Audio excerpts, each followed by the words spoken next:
Hi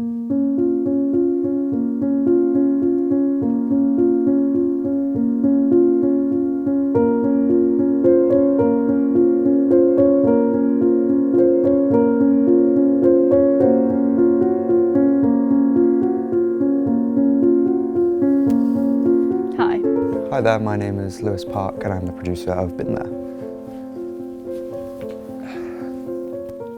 Oh God. Oh. Hello, I am Jacob and I'm the cinematographer for Been There. Hi, my name is Sebastian Thornton and I was the sound engineer on Been There. Hi, I'm William Dines-Allen and I'm the editor of Been There. I'm Yasmin Ara Gonzalez, the director and writer of Been There.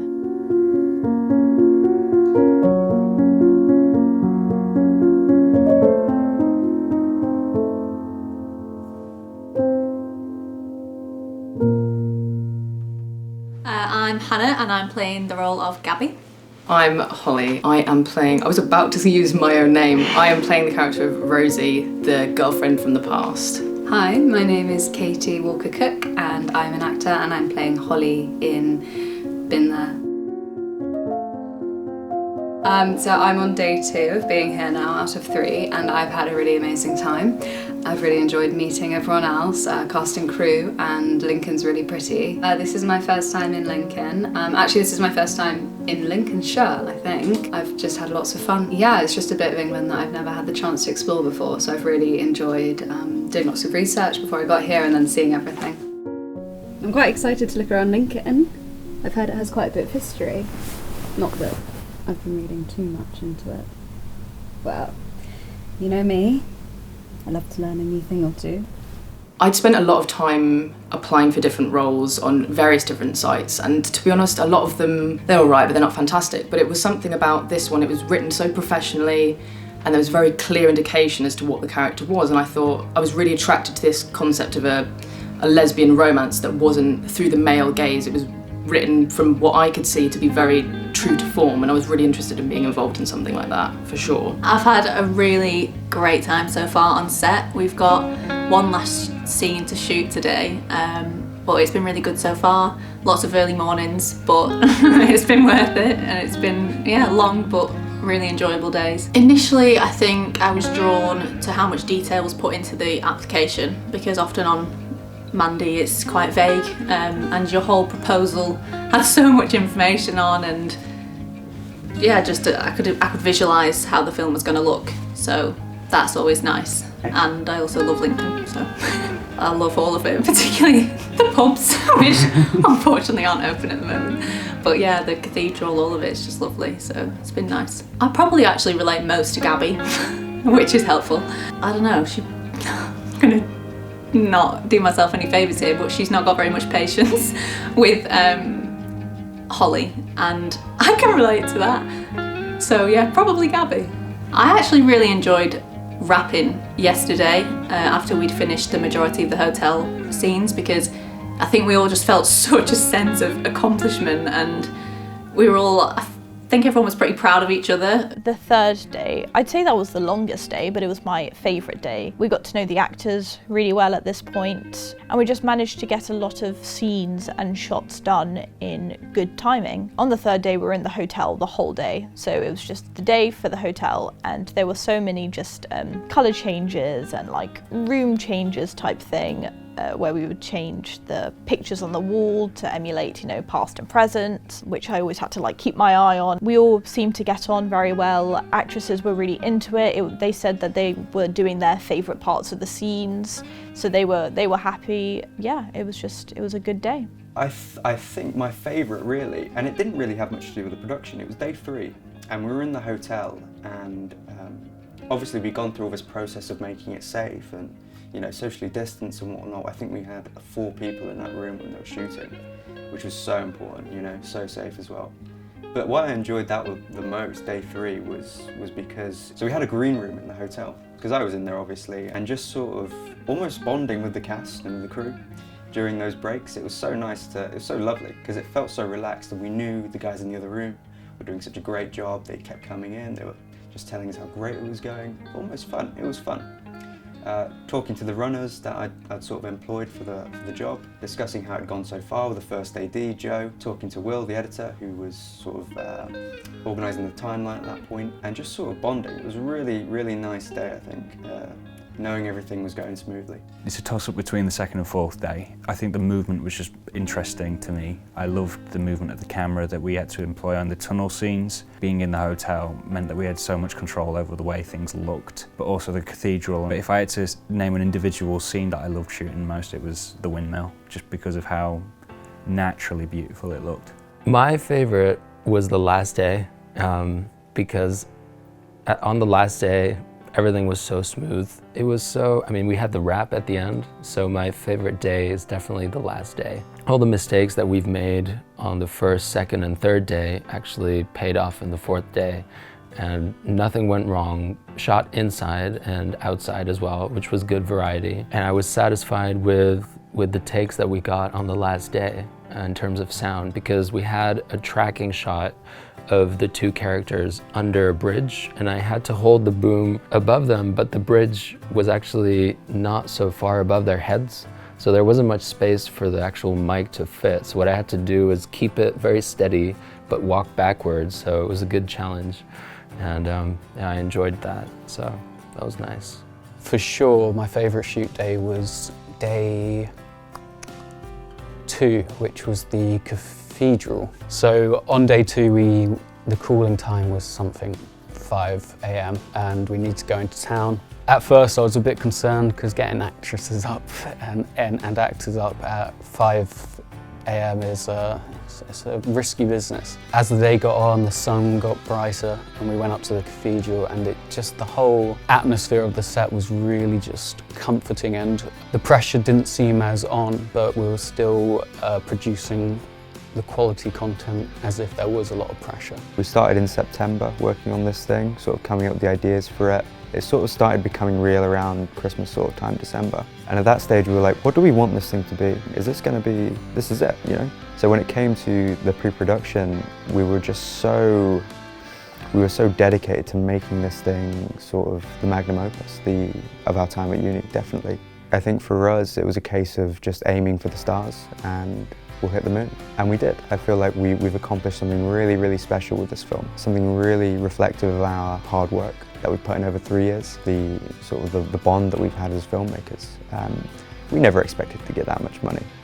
You know, we were expecting sort of £500, but when these guys sort of started donating, when people we didn't even know started donating, that meant a lot to us. That meant so much to us, and I think it's reflected in the final film. The ante was upped. We all knew that we had to bring our A games, and that if we didn't want to let each other down, almost, we'd have to just do everything. So that's why I took those risks. That's why I took the risk of the black magic and the Ronin, to try and create something that I could turn to the crew and just say, I feel like I've worked my best on this, and I feel like you guys can appreciate that, and I feel like you guys have also worked your best, and this is our final piece at the end of the day. We need to work our best, and I feel like we have, and I feel like we've achieved something here that we can be proud of, and we can all show people and just say, I made this.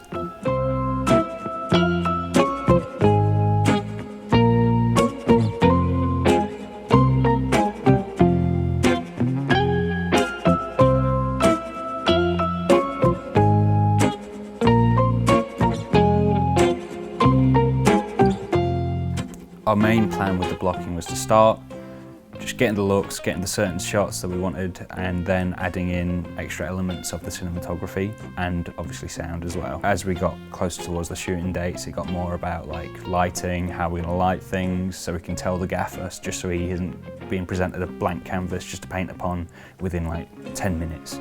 One of the biggest saving graces for me.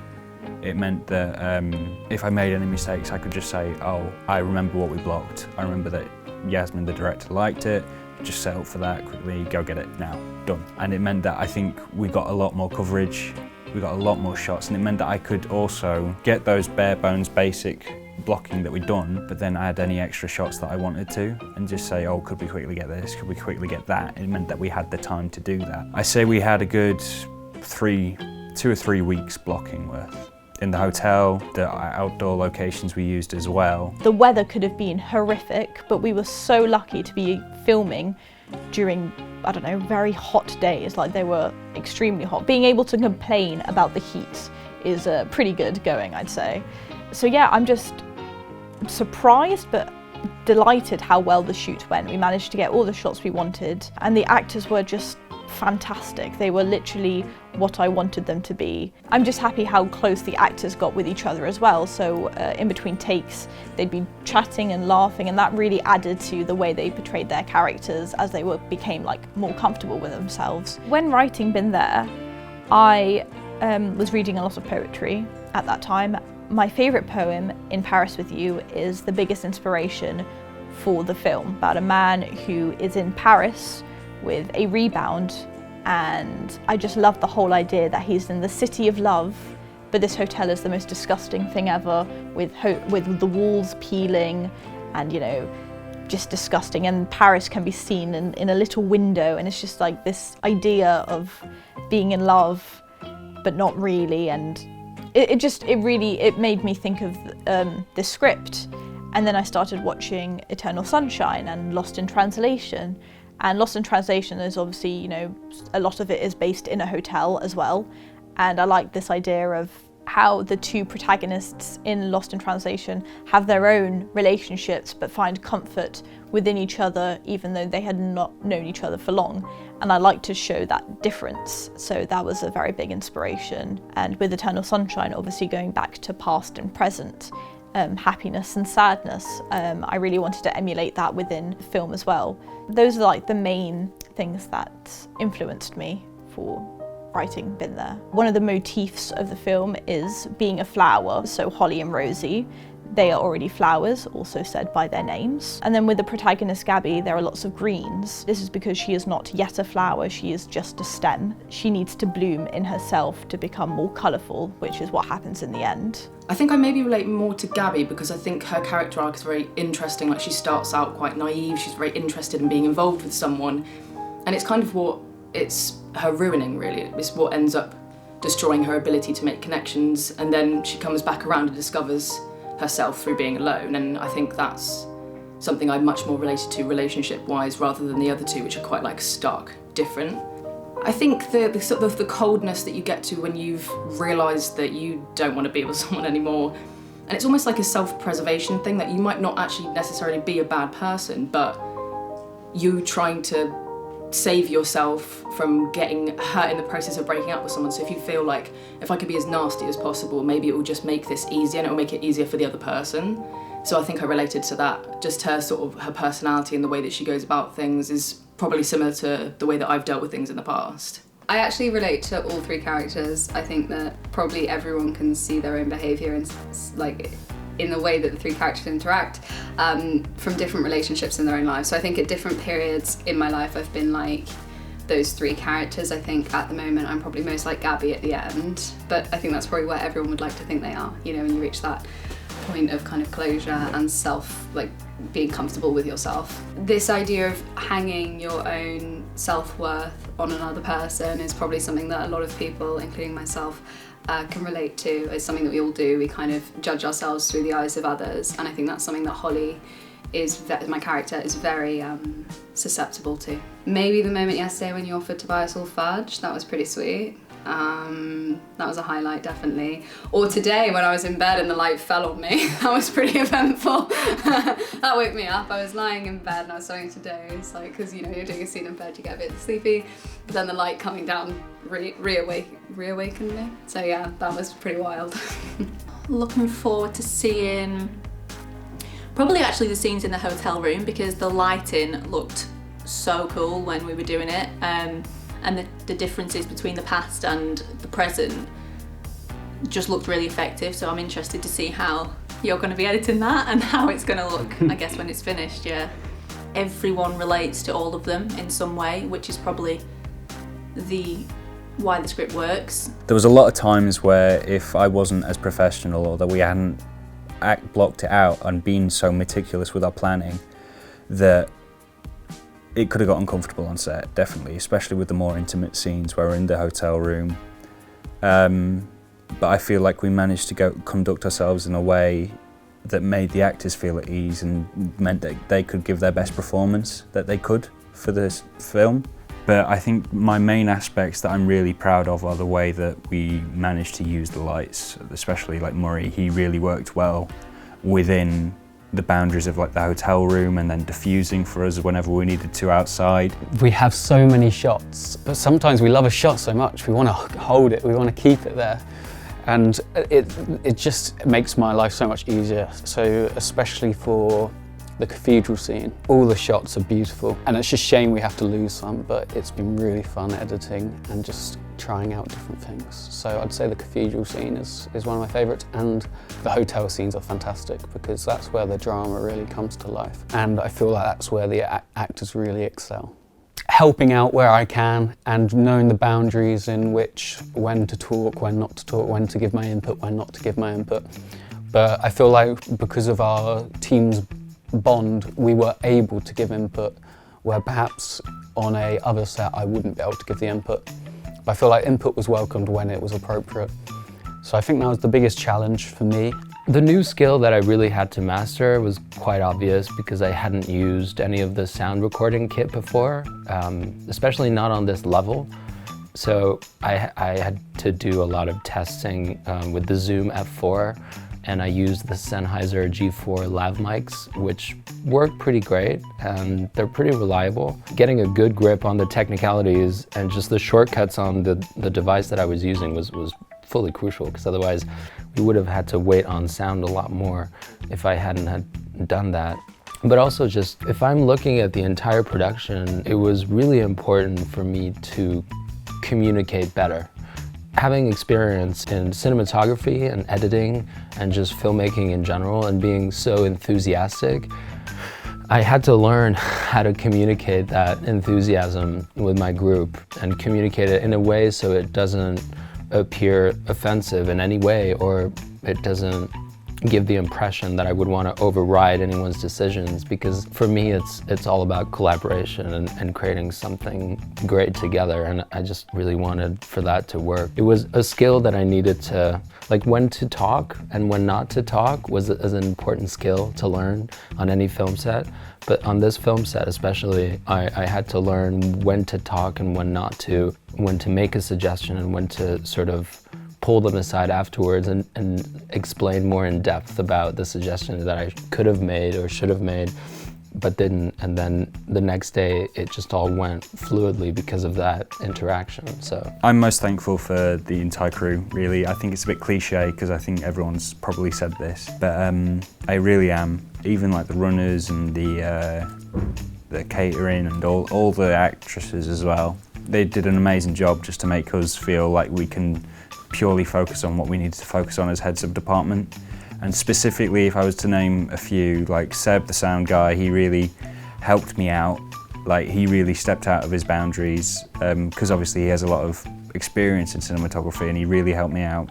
And Murray, the gaffer as well, that we got to help us as well. They both really helped me get through the shoot and make something that I don't think I could have made by myself, but it's something that I'm proud of, nevertheless.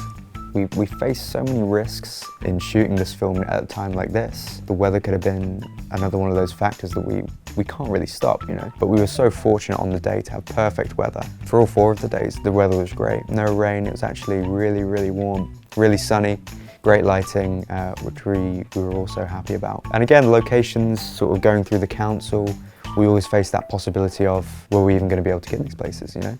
Because of pedestrians, and it was really a case of, are we going to be able to make this film the way we want to make it?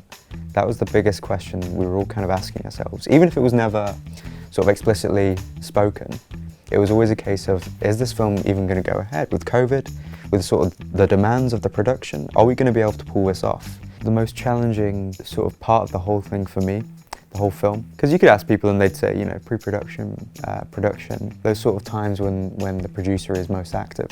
But for me, just personally, I think the most challenging part of it all has been post. And that's because at this sort of stage in sort of the film's life cycle, we're sort of giving it off to the edit and they're editing it and making it sort of the best it can be. But during that time, the producer's not really involved in that process until the time comes to sort of give feedback. So it's been really sort of challenging for me as a producer, as somebody that likes to see that progress and likes to see that sort of journey of the film. It's been really difficult to sort of just let that happen and let other people just sort of handle it and have to put that trust in other people to do that. But you know, I trust Yasmin, I trust Will, the editor, and from what I've seen so far, they're doing such a great job at putting this thing together, you know, almost like a jigsaw puzzle. It's been really enjoyable to sort of see little glimpses of what they've done so far, and it's looking like it's coming together really perfectly. I'm so proud to sort of have handed that off now, to have sort of done those core jobs on the producing sort of side of it,